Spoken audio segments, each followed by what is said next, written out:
حضرت سلیمان علیہ السلام نے ملکہ بلقیس سے نکاح کرنا چاہا، لیکن ملکہ بلقیس کی والدہ ایک جنیہ تھی۔ اسی ملکہ بلقیس کی پنڈلی گھوڑے جیسی تھی۔ جب ملکہ حضرت سلیمان علیہ السلام کی سلطنت میں آئی تو حضرت سلیمان علیہ السلام نے دیکھا کہ ان کی پنڈلی جانور جیسی۔ بسم اللہ الرحمن الرحیم۔ ابن عباس سے روایت ہے کہ آپ فرماتے ہیں کہ حضرت سلیمان علیہ السلام جب تخت پر بیٹھے تھے تو آپ علیہ السلام کے پاس کی کرسیوں پر انسان بیٹھتے اور اس کے پاس والی کرسیوں پر جن بیٹھتے تھے۔ جن کے بعد شیاطین بیٹھتے، پھر ہوا اس تخت کو لے کر اڑاتی اور معلق تھما دیتی، پھر پرند آ کر اپنے پروں سے سایہ کر لیتے، پھر آپ ہوا کو حکم دیتے اور وہ پرواز کر کے صبح صبح مہینے بھر کے فاصلے پر پہنچا دیتی۔ اس طرح شام کو مہینے بھر کی دوری طے ہوتی۔ ایک مرتبہ اسی طرح آپ جا رہے تھے، پرندوں کی دیکھ بھال جو کی تو ہدہد کو غائب پایا، بڑے ناراض ہوئے اور فرمایا چند گھنٹے میں مجھے نظر نہیں پڑتا، یا سچی مچی میں غیر حاضر ہے۔ اگر واقعی وہ غیر حاضر ہے تو میں اسے سخت سزا دوں گا، بلکہ ذبح کر دوں گا۔ ہاں یہ اور بات ہے کہ وہ غیر حاضری کی کوئی معقول وجہ بیان کر دے۔ ایسے موقع پر آپ پرندوں کے پر نچوڑ کر زمین پر ڈلوا دیتے تھے، کیڑے مکوڑے کھا جاتے۔ اتنے میں اچانک ہدہد آ گیا۔ پرندوں نے کہا کہ آج تیری خیر نہیں، بادشاہ سلامت تیری سزا طے کر چکے ہیں۔ اس نے کہا کہ یہ بتاؤ کہ ان کے الفاظ کیا تھے۔ انہوں نے بیان کیا تو ہدہد خوش ہو کر کہنے لگا پھر میں بچ جاؤں گا۔ چنانچہ ہدہد حضرت سلیمان علیہ السلام کے دربار میں پیش ہوا اور کہنے لگا اے نبی اللہ، میں ایک ایسی خبر لے کر آیا ہوں جو آپ کے پاس بھی نہیں ہے۔ میں عرب سے آ رہا ہوں اور پختہ یقینی سے خبر لایا ہوں۔ اس کی بادشاہی ایک عورت کو میں نے کرتے ہوئے پایا۔ اس کے وزیر اور مشیر 312 شخص ہیں اور ان میں سے ہر شخص کے ماتحت 12,000 کی جمعیت ہے۔ اس کی زمین کا نام مادب ہے، یہ صفا سے 3 میل کے فاصلے پر ہے۔ دنیاوی ہر قسم کی ضروریات اسے مہیا ہے۔ اس کا نہایت شاندار قسم کا تخت ہے جس پر وہ جلوس کرتی ہے، سونے سے تندہ ہوا، اور یہ 80 ہاتھ اونچا اور 40 ہاتھ چوڑا ہے، اور 600 عورتیں ہر وقت کی خدمت میں کمر بستہ رہتی ہیں۔ ان کا دیوان خاص جس میں تخت ہے بہت بڑا محل ہے، بلند و بالا اور کشادہ، سب لوگ آفتاب پرست ہیں، خدا پرست کوئی نہیں۔ ملکہ کا نام بلقیس بنت شرحمیل ہے۔ اس کا دادا پورے یمن کا بادشاہ عظیم تھا جس کی اولاد میں 40 لڑکے پیدا ہوئے، یہ سب کے سب بادشاہ بنے۔ اس کے والد نے ایک جنیہ عورت سے نکاح کر لیا تھا، اس کے بدن سے بلقیس پیدا ہوئی۔ جنیہ سے نکاح کے مختلف وجوہات بیان کی گئی ہیں۔ ایک یہ کہ اپنی حکومت اور سلطنت کے غرور والے لوگوں سے کہتا تھا کہ تم میں سے میرے کوئی لائق نہیں۔ اس کا نتیجہ یہ ہوا کہ لوگوں نے اس کا نکاح ایک جنیہ سے کرا دیا۔ سلیمان علیہ السلام ہدہد کا ملکہ بلقیس اور اس کی قوم کے متعلق بیان سن کر کہنے لگے کہ مجھے یہ معلوم کرنا ہوگا کہ تو سچ کہہ رہا ہے کہ جھوٹ بول رہا ہے۔ میرے اس خط کو لے کر ملکہ بلقیس کو دے دے اور پھر ان کے پاس سے ہٹ کر دے کہ وہ کیا جواب دیتی ہے۔ ہدہد اس خط کو اپنی چونچ میں دبا کر ملکہ بلقیس کے محل میں پہنچ گیا۔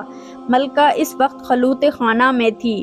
ہدہد نے نہایت خاموشی اور احتیاط کے ساتھ خط اس کے سامنے اس طرح ڈالا کہ وہ جان نہ پائی کہ ہدہد کہاں سے آیا۔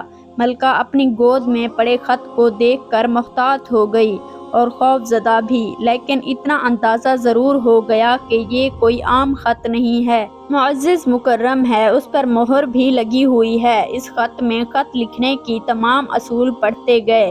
خط لکھنے کے لیے پہلی شرط یہ ہوتی ہے کہ خط کا آغاز ہی اسی طرح ہو کہ خط لکھنے والے کا نام پتہ مکتوب علیہ کے علم میں آ جائے کہ کس نے خط لکھا ہے۔ ایک اہم بات کہ خط کا آغاز اللہ تعالیٰ کے پاک اور بابرکت نام سے کیا جائے۔ کہا جاتا ہے کہ حضرت سلیمان علیہ السلام سے پہلے کسی نے خط میں بسم اللہ الرحمن الرحیم نہیں لکھی۔ حضرت ابو ہریرہ رضی اللہ عنہ فرماتے ہیں کہ ایک مرتبہ میں آپ صلی اللہ علیہ وآلہ وسلم کے ہمراہ جا رہا تھا۔ آپ صلی اللہ علیہ وآلہ وسلم نے فرمایا کہ میں ایک ایسی آیت جانتا ہوں جو مجھ سے پہلے سلمان داؤد علیہ السلام کی بات نبی پر نہیں اتری۔ میں نے استفسار کیا کہ وہ کون سی آیت ہے؟ آپ نے فرمایا بسم اللہ الرحمن الرحیم۔ خط مختصر لیکن بلیغ انداز میں تحریر کیا گیا تھا۔ خط سے شاہانہ انداز ہی نہیں، پیغمبرانہ شان بھی ظاہر ہوتی تھی۔ بسم اللہ سے ابتدا اس امر کی طرف اشارہ تھا کہ سرکشی چھوڑ کر ایک اللہ کی عبادت کرو۔ یہ کسی بادشاہ کا نہیں بلکہ پیغمبر کا دعوت نامہ ہے۔ ایک اللہ کی عبادت کرو۔ ملکہ عقل مند تھی، معاملات کو کس طرح طے کیا جائے بخوبی جانتی تھی۔ وہ بااختیار بھی تھی، اس کا فیصلہ اس کے اہل دربار کے لیے رد کرنا ممکن نہ تھا۔ پھر بھی اس نے مصلحتاً اپنا فیصلہ سنانے کے بجائے اہل دربار سے مشورہ ضروری جانا۔ چنانچہ اپنے تمام سرداروں کو دربار میں حاضر ہونے کا حکم دیا اور کہا کہ اس سرداری میں میری طرف ایک بہت ہی اہم اور وقت والا خط ڈالا گیا ہے، جس میں مسلمان ہونے اور تابع فرمان بننے کی دعوت دی گئی ہے۔ تم سب جانتے ہو کہ میں کوئی فیصلہ تمہارے بغیر نہیں کرتی۔ رائے دو کہ ہمیں کیا کرنا چاہیے۔ تمام اہل دربار نے جواب دیا، ہمارے پاس طاقت و قوت کی کمی نہیں، اسلحہ اور سامان حربی وافر مقدار میں موجود ہے۔ ہم بہادر شجاع بھی ہیں، میدان جنگ میں نہایت جرأت کے ساتھ لڑتے ہیں، اس لیے ہمیں خوف زدہ ہونے جھکنے کی ضرورت نہیں۔ ہماری طاقت مسلم ہے، ہم ہر قسم کے مقابلے کے لیے تیار ہیں۔ اب جو آپ کا حکم ہو ہم آپ کے فرما بردار ہیں۔ ملکہ بلقیس خود سے اندازہ کر چکی تھی کہ حضرت سلیمان علیہ السلام کے سامنے اس کے لشکر کی کوئی حیثیت نہیں۔ اگر جنگ کی نوبت آئی تو تباہی بربادی کے سوا کچھ ہاتھ نہ آئے گا۔ اس نے اپنے سرداروں سے کہا کہ جب بیرونی حملہ آور کسی بستی پر حملہ کرتے ہیں، اسے اجاڑ کے رکھ دیتے ہیں، وہاں کے باعزت لوگوں کو ذلیل کرتے ہیں، اپنا رعب اور شان و شوکت قائم کرنے کے لیے ہر تدبیر کی جاتی ہے، قتل و غارت گری کی انتہا کر دی جاتی ہے، کھیتیاں جلا دی جاتی ہیں، رعایا کو مفلوج کر دیا جاتا ہے، سپاہیوں کو قیدی بنا لیا جاتا ہے۔ کیوں نہ کوشش کی جائے کہ اس عمل سے بچا جائے؟ اس کا طریقہ یوں نکلا کہ فیصلہ کیا گیا کہ حضرت سلیمان علیہ السلام کی خدمت میں دیے اور تحائف بھیجے جائیں، پر ملکہ کا مقصد یہ بھی تھا کہ حضرت سلیمان علیہ السلام کی آزمائش بھی ہو جائے۔ اگر وہ تحائف لے کر راضی ہو گئے تو اس امر کی علامت ہوگی کہ وہ ایک بادشاہ ہے اور ان سے مقابلہ کرنے کے لیے دنیاوی وسائل کام دے سکیں گے، اور اگر وہ واقعی نبی ہیں تو ان کے تحائف ان کے نزدیک کوئی اہمیت نہ ہوگی، ان کا ہدیہ قبول نہ کرنا اس امر کی طرف اشارہ ہوگا کہ ہمیں بھی اطاعت کیے بغیر چارہ نہیں۔ ملکہ نے تحائف تیار کروائے۔ ان تحائف کی تفصیل مختلف مقامات پر مختلف درج کیے گئے ہیں۔ اسرائیلی روایت کے مطابق سونے کی اینٹیں، جواہرات، قیمتی برتن تھے۔ بعض روایات میں ہے کہ 100 غلام اور 100 کنیزیں بھی تھیں۔ کنیز مردانہ اور غلام زنانہ لباس میں ملبوس تھے۔ مطلوب اسے یہ تھا کہ حضرت سلیمان علیہ السلام کی آزمائش کی جائے، اگر وہ پہچان لیتے ہیں تو نبی ہیں، ورنہ محض ایک بادشاہ۔ جبکہ یہ تحائف ملکہ بلقیس کے قاصد لے کر آئے۔ آپ علیہ السلام کی خدمت میں پہنچے تو آپ علیہ السلام نے تمام مہمانوں کو وضو کر کے تازہ دم ہونے کے لیے کہا۔ لڑکیوں نے برتن سے پانی نہا کر ہاتھ دھوئے، جبکہ لڑکوں نے برتن میں ہاتھ ڈال کر پانی لیا۔ یوں آپ پہچان گئے کہ اول ذکر لڑکیوں اور ثانی ذکر لڑکے ہیں۔ ایک روایت یہ بھی ہے کہ ایک گروہ نے کوہنیوں سے ہاتھ دھونا شروع کیا اور انگلیوں تک آیا، جبکہ دوسرے گروہ نے انگلیوں سے شروع ہو کر کوہنیوں تک ہاتھ دھوئے۔ بہرحال حضرت سلیمان علیہ السلام نے دونوں کو الگ الگ پہچان لیا۔ اسرائیلی روایت کے مطابق ملکہ بلقیس نے اپنی حتمی چند آزمائش سوالات بھی کیے، جن میں سے ایک یہ بھی تھا کہ ملکہ نے ایک برتن بھی بھیجا جس کے لیے فرمائش تھی کہ اسے ایسے پانی سے بھرا جائے جو زمین کا نہ ہو، آسمان کا ہو۔ حضرت سلیمان علیہ السلام نے اس کی فرمائش یوں پوری کی اور اس کے پسینے کے قطرے اس برتن میں جمع کروا دیے۔ ملکہ بلقیس نے حضرت سلیمان علیہ السلام کے لیے کچھ اور بھی آزمائش تیار کی تھی۔ اپنے غلاموں سے کہا تھا کہ یہ ایک موتی جس میں سوراخ نہیں ہے ان کی خدمت میں پیش کرنا، اس میں جن اور انسانوں کی مدد کیے بغیر دھاگا ڈال دے۔ دوسرے موتی میں سوراخ ٹیڑھا ہے، اس میں بھی دھاگا ڈالنا ناممکن ہے۔ انہیں کہنا کہ اس میں بھی دھاگا ڈال کر دکھائیں۔ اگر وہ ان سوالوں کو اہم کانہ یا ناممکن سمجھ کر غصے میں آ گیا تو وہ ایک عام بادشاہ ہے، اگر اس کا رویہ خوشگوار رہا تو جان لینا کہ وہ معمولی بادشاہ نہیں بلکہ نبی ہیں۔ پھر اس کی بات توجہ سے سننا۔ قاصد حاضر ہوا، آپ نے ڈبیا طلب کی۔ اس نے کہا کھولنے سے پہلے بتائیں اس میں کیا ہے۔ حضرت جبرائیل علیہ السلام نے مدد کی۔ آپ علیہ السلام نے فرمایا ایک موتی بغیر سوراخ کے، ایک موتی ٹیڑھے سوراخ والا، ان دونوں میں دھاگا ڈال دو۔ آپ نے اپنے درباریوں سے فرمایا کہ موتی میں سوراخ کون کرے گا؟ دیمک نے کام اپنے ذمے لیا، اپنے منہ میں ایک بال لیا اور موتی میں ایک سرے سے داخل ہو کر دوسرے سے نکل آیا۔ آپ علیہ السلام نے دیمک سے خوش ہو کر فرمایا تمہیں کوئی حاجت ہو تو بیان کرو۔ اس نے کہا اے نبی علیہ السلام میرا رزق درختوں میں کر دیں۔ آپ علیہ السلام نے اس کی فرمائش پوری کی۔ پھر آپ نے ٹیڑھے سوراخ والے موتی کو سامنے رکھا اور کہا اس میں دھاگا کون ڈالے گا؟ سفید کیڑے نے آگے بڑھ کر کہا کہ میں یہ کام کروں گا۔ اس نے دھاگا اپنے منہ میں لیا اور ایک طرف سے جا کر دوسری طرف سے نکل آیا۔ آپ علیہ السلام نے اس کیڑے سے اس کی حاجت پوچھی۔ اے اللہ کے نبی میرا رزق پھلوں میں کر دیں۔ اس کی فرمائش بھی رہتی دنیا تک پوری کر دی گئی۔ قاصد تو اس سے پہلے ہی آپ سے مرعوب ہو چکے تھے۔ جب حضرت سلیمان علیہ السلام نے قاصدوں کے استقبال کے لیے دربار سے کوئی 30 میل کی مسافت میں سونے چاندی کی اینٹوں کی فرش بنانے کا حکم دیا، راستے میں دونوں طرف عجیب الخلقت جانوروں کو کھڑا کر دیا، دربار کو بھی از سر نو ترتیب دیا۔ اپنے تخت کے دائیں بائیں 4000 سونے کی کرسیاں ایک طرف علماء اور دانشوروں کے لیے، دوسری جانب وزراء اور عمال سلطنت کے لیے بچھا دی گئی۔ چنانچہ جب قاصد آئے تو انہوں نے سونے کی اینٹوں پر جانوروں کو کھڑا دیکھا، آگے آگے تیموروں کی قطاریں تھیں، پھر جنات کی صفیں تھیں اور رستے میں ہی حیرت زدہ ہو گئے تھے۔ دربار پہنچے تو وہاں کی شان و شوکت دیکھ کر دنگ رہ گئے۔ حضرت سلیمان علیہ السلام سے ملاقات ہوئی تو شاہانہ بادشاہ ہونے کے باوجود آپ علیہ السلام خندۂ پیشانی سے پیش آئے۔ قاصدوں نے پیش قیمت تحائف نظر کیے تو آپ علیہ السلام نے فرمایا کیا تم نہیں دیکھ رہے کہ اللہ تعالیٰ نے مجھے ہر چیز سے نوازا ہے؟ یہ مال و دولت میرے لیے بے معنی ہے، تو مجھے یہ بے وقت اور معمولی تحائف دے رہے ہو، جبکہ اللہ تعالیٰ نے مجھے نبوت سے سرفراز کیا ہے، پھر جنوں پرندوں اور ہواؤں کو میرے لیے مسخر کر دیا۔ میری بادشاہت کی شان و شوکت تم دیکھ ہی رہے ہو، اس دنیاوی ساز و سامان کی میرے نزدیک کوئی حیثیت نہیں۔ تم اپنے یہ تحائف واپس لے جاؤ اور ایک خطرناک انجام کا انتظار کرو۔ میں انسانوں کی ہی نہیں بلکہ جنوں اور پرندوں کی فوج لے کر حملہ آور ہوں گا جن کا تم مقابلہ نہیں کر پاؤ گے۔ تم اپنے ہدیے پر فخر کرو اور اسے اپنے ہمراہ لے کر لوٹ جاؤ۔ قاصد حیران و پریشان ہو کر واپس ہوا اور حضرت سلیمان علیہ السلام کے دربار کے احوال کے علاوہ ان کے اعلان جنگ بھی ملکہ کو سنایا۔ ملکہ جان گئی کہ وہ بادشاہ کے علاوہ نبی بھی ہیں اور اللہ کے نبی اور رسول سے لڑنا گویا اللہ سے مقابلہ کرنا ہے جس کی جرأت ہم میں نہیں۔ ملکہ نے حضرت سلیمان علیہ السلام کے دربار میں حاضری دینے کا فیصلہ کیا۔ کہا جاتا ہے کہ اس نے 12,000 سردار منتخب کیے جن کے تخت 1 لاکھ سپاہی تھے۔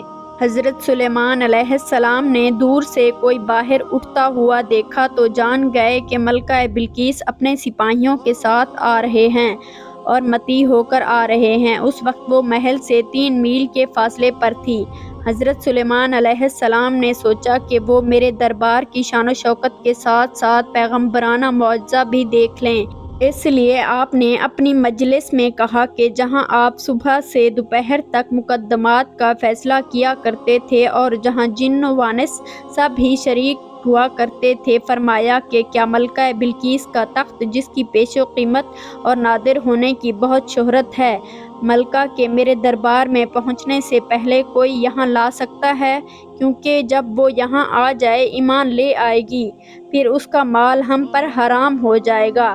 بہرحال ایک طاقتور اور سرکش جن جو ایک بڑے پہاڑ جتنی جسامت رکھتا تھا، وہ بول پڑا کہ اگر آپ مجھے اجازت دیں تو میں آپ کا دربار برخاست کرنے سے پہلے اس تخت کو اٹھا کر یہاں لا سکتا ہوں۔ پھر آپ جانتے ہیں کہ میں بہت ہی امانت دار ہوں اور ذخیرہ جواہرات سے مزید تخت سے کوئی چیز چراؤں گا نہیں۔ ظاہر ہے کہ جن انسانوں کے مقابلے میں غیر معمولی قوتیں رکھتا ہے، کسی انسان کے لیے ممکن نہیں کہ وہ بیت المقدس سے مغربی یمن جائے اور 1500 میل کا فاصلہ 2-4 گھنٹوں میں طے کر کے تخت یہاں پہنچائے، اور تخت بھی کوئی عام معمولی نہیں، نہایت وسیع و عریض اور وزنی، جس سے اٹھانا فرد واحد کے بس کی بات نہیں۔ اور پھر تخت بھی وہ جو ملکہ نے سب سے زیادہ حفاظت کے ساتھ شاہی محلات کے وسط میں ایک محفوظ محل میں مقفل کر رکھا تھا، جہاں خود اس کے لوگوں کی رسائی ممکن نہ تھی۔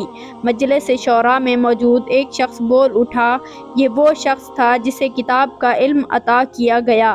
آپ کی پلک جھپکنے سے بیشتر میں چاہتا ہوں کہ آپ کی خدمت میں حاضری کر سکتا ہوں۔ یہاں چند سوالات ذہن میں پیدا ہوتے ہیں کہ یہ کون شخص تھا، کتاب کون سی تھی، علم کیا تھا؟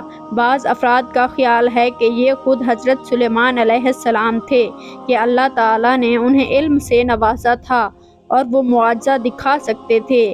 بعض مقامات پر ایسے حضرت سلیمان علیہ السلام کا مقرب صحابی بتایا گیا۔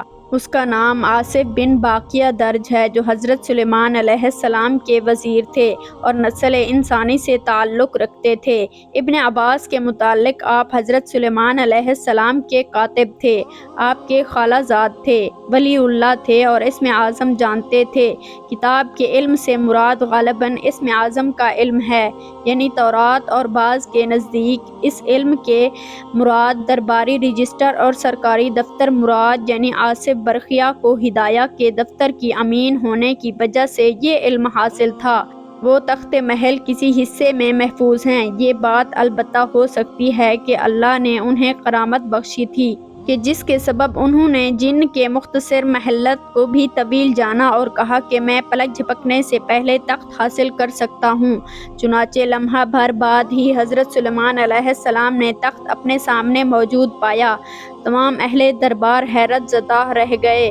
کہا جاتا ہے کہ جس کرسی پر پاؤں رکھ کر حضرت سلیمان علیہ السلام تخت شاہی پر چڑھتے تھے، اس کے نیچے سے بلقیس کا تخت نکل آیا۔ تو آپ نے فرمایا، یہ میرے رب کا فضل ہے جو مجھے آزمانا چاہتا ہے کہ میں شکر گزاری کرتا رہوں، یہ بے پرواہ رہتا ہوں۔ لمحہ بھر میں تخت کے یہاں موجودگی میں میرا یہ آصف برقیہ کا کوئی کمال نہیں، یہ سب اسی کی عطا ہے۔ بہرحال تخت پہنچ گیا۔ آپ علیہ السلام نے حکم دیا، اس تخت کی حالت تھوڑی بہت تبدیل کر دی جائے، چند ہیرے جواہرات بدل دو، رنگ و روغن تبدیل کر دو، تاکہ جب وہ یہاں پہنچے تو دیکھا جائے کہ آیا وہ اپنے تخت کو پہچانتی ہے، اس بات سے آگاہ ہوتی ہے کہ نہیں، یہ تخت اسی کا ہے، یعنی اتنا بڑا معجزہ دیکھ کر اگر وہ راہ ہدایت پاتی ہے یا نہیں۔ ملکہ بلقیس دربار سلمان میں حاضر ہوئی۔ وہ اپنی طرف سے بڑی شان و شوکت اور فخر و ناز کے ساتھ اونٹنیوں کے قافلوں کے ساتھ عہد و عنبر خوشبو لدی تھی، بہت سونا ہیرے جواہرات لے کر یروشلم آئی۔ جب وہ وہاں پہنچی تو یقیناً یمن اس کے لیے حیران کن تھا۔ اس کے سامنے موجود تخت تھوڑی بہت تبدیلیوں کے ساتھ اس کا اپنا تھا۔ یہاں کیسے آ گیا؟ کہاں یروشلم، کہاں سبا کا واقعہ، اس کا محل، اس کے محافظ اور کہاں کھڑے پہرے دار، اس کا تخت، یہ کیسے ممکن ہے؟ شدید پہرے کے باوجود تخت یہاں بیت المقدس میں، حضرت سلیمان علیہ السلام کے دارالسلطنت میں، اسے یہاں کون لا سکتا ہے؟ وہ ابھی جش و پنج میں مبتلا تھی کہ حضرت سلیمان علیہ السلام نے سوال کیا کہ تیرا تخت بھی ایسا ہی ہے؟ ملکہ بلقیس نے واضح جواب دینے کی جرأت نہ رکھتی تھی، مبہم انداز میں بولی، گویا یہ وہی داؤد تھے، یعنی انکار کیا نہ اقرار۔ محتاج جواب دے دیا اور یوں گویا ہوئی کہ ہم تو اس کرامت سے پہلے ہی آپ کی نبوت کے قائل ہو چکے تھے، اور وہ جو مشکل سوالات کے جوابات کے حصول کے لیے آئی تھی وہ بات اسے عطا کی گئی۔ ایک سوال یہ بھی تھا کہ اللہ تعالیٰ کا رنگ کیسا ہے؟ یہ ایسا سوال تھا کہ آپ سجدے میں گر پڑے اور خدا تعالیٰ سے فریاد کی کہ اس نے ایسا سوال پوچھ لیا ہے کہ جس کا جواب میں تجھ سے دریافت کرنے کی جرأت نہیں پاتا۔ اللہ تعالیٰ نے فرمایا کہ بے فکر ہو جاؤ، تمہارا مسئلہ حل ہو چکا ہے۔ آپ علیہ السلام سجدے سے اٹھے تو آپ علیہ السلام نے پوچھا کہ تم نے کیا سوال کیا تھا؟ سبھی سوال فراموش کر چکے تھے۔ آپ علیہ السلام نے سوچا کہ نبوت کے معجزے تو وہ دیکھ چکی ہے، اب اسے ظاہری سلطنت اور جاہ و جلال بھی دکھایا جائے۔ ملکہ بلقیس صبا کی آمد کی خبر سن کر آپ جنون کو ایک ایسے محل کی تعمیر کا حکم دے چکے تھے جو صرف اور کانچ کا تھا۔ اس کے نیچے پانی سے لباب حوض تھا، شیشہ بہت ہی صاف و شفاف تھا۔ آنے والے شیشے کا امتیاز نہیں کر سکتا، بلکہ اسے ایسے ہی معلوم ہوتا تھا تاکہ پانی ہی پانی ہے، حالانکہ اس کے اوپر شیشے کا فرش ہے۔ بعض لوگوں کا بیان ہے کہ سنت سے غرض آپ علیہ السلام کی یہ تھی کہ آپ اس سے نکاح کرنا چاہتے تھے، لیکن یہ سنا تھا کہ اس کی پنڈلیاں بہت خراب ہیں، اس کے ٹخنے جو پائیوں کے گھوڑوں جیسے ہیں۔ اس کی تحقیق کے لیے آپ نے ایسا کیا تھا۔ جب وہ یہاں آنے لگی تو پانی کے حوض کو دیکھ کر اپنے پانچے اٹھائے۔ آپ علیہ السلام نے دیکھ لیا جو بات مجھے پہنچائی گئی ہے غلط ہے، اس کی پنڈلیاں اور پیر بالکل انسانوں جیسے ہی ہیں، کوئی نئی بات یا بدصورتی نہیں۔ چنانچہ بے نکاح تھی، پنڈلیوں پر بال بڑے بڑے تھے۔ آپ نے اسے منڈوا ڈالنے کا مشورہ دیا، لیکن اس نے کہا کہ اس کی برداشت مجھ سے نہ ہو سکے گی۔ آپ نے جنوں سے کہا کہ کوئی اور چیز لاؤ جس سے بال جاتے رہیں، اور جنوں نے ہڑتال پیش کی۔ یہ دوا سب سے پہلے حضرت سلیمان علیہ السلام کے حکم سے ہی تلاش کی گئی تھی۔ ملکہ نے اس حکم کو، اس کے دسترخواں کی نعمتوں کو، اس کی ملازموں کو، وحشت تیور اور جنس و وانس کی اطاعت فرما برداری کو، اور آپ علیہ السلام کی حکمت اور نبوت کے کرشمے کو دیکھا۔ اس کے ہوش آتے رہے۔ اس نے حضرت سلیمان علیہ السلام کی یہ شان و شوکت دیکھی تو اپنا محل، اپنی سلطنت اسے ہیچ نظر آنے لگی۔ اسے اپنا وہ محل جو نہایت وسیع و عریض فن و تعمیر کا نادر نمونہ تھا نظر آنے لگا۔ اس محل کی مغربی مشرقی حصے میں 360 اور ہر طرف کے اس انداز سے بنایا گیا تھا کہ ہر روز ایک طاق سے سورج طلوع ہوتا اور مغرب اس کے عین سامنے کے طاق سے غروب ہوتا، اور دوسرے دن اس سے اگلے طاق سے طلوع ہوتا اور مغربی سمت اگلے طاق میں غروب ہوتا۔ چڑھتے ڈوبتے سورج کی پرستش اس کا مذہب تھا۔ وہ اپنے محل کو دنیا کے عجائبات میں شمار کرتی رہی، لیکن یہاں جو کچھ اس نے دیکھا تو کہنے پر مجبور ہو گئی کہ وہ سچی خبر تھی جو میں نے تیرے کاموں اور تیری حکمت کے بارے میں اپنے ملک میں سنی تھی۔ میں نے ان پر بھی یقین نہ کیا تھا جب تک کہ میں نے یہاں آ کر خود نہ دیکھ لیا، بلکہ مجھے تو آدھا بھی نہیں بتایا گیا۔ تیری شان و عظمت اس سے کہیں زیادہ ہے جو مجھے معلوم ہوئی۔ ملکہ بلقیس یہ سب ذہانت و فطانت میں بے مثل تھی۔ وہ جان چکی تھی کہ اس شان و شوکت کا اظہار صرف اس لیے نہیں کہ اس کی اطاعت کی جائے، بلکہ اس معجزانہ قدرت کا اظہار اس امر کی جانب اشارہ ہے کہ اس ہستی کی طرف بلاوا ہے جو ہر چیز پر قادر ہے۔ یوں وہ اپنے شرک پر نادم ہوئی اور اقرار کیا کہ میں نے اپنے اور آپ پر ظلم کیا، اور میں حضرت سلیمان علیہ السلام اور آپ کے رب کی فرما بردار امتی ہوتی ہوں۔ واضح رہے کہ اس دور میں عام رواج تھا کہ بادشاہ کا مذہب عوام کا مذہب ہوتا تھا، اس لیے ملکہ بلقیس کی ایمان لانے کے ساتھ ہی اس کی پوری قوم بھی ممکن ہے کہ ایمان لے آئی۔ ملکہ بلقیس کے ایمان لانے کے واقعے کے بعد کی تفصیل قرآن پاک میں موجود نہیں۔ مختلف روایات تفسیر اسرائیلی روایات میں رقم ہے کہ حضرت سلیمان علیہ السلام نے ملکہ بلقیس سے نکاح کر لیا، لیکن اس سے اس کے ملک پر برقرار رکھا تھا، چنانچہ اس کا قیام یمن میں ہی تھا۔ وہاں اپنی ملکہ سبا کو 3 شاندار محل تعمیر کروا کر دیے تھے۔ آپ علیہ السلام ہر ماہ 3 روز وہاں قیام فرماتے۔ اہل حبشہ، ملک سبا اور حضرت سلیمان علیہ السلام کی اولاد ہونے کا دعویٰ کرتے ہیں۔ اللہ پاک ہمیں بہتر عمل کرنے کی توفیق عطا فرمائے اور ہمیں نیکوکاروں میں شامل کرے، آمین۔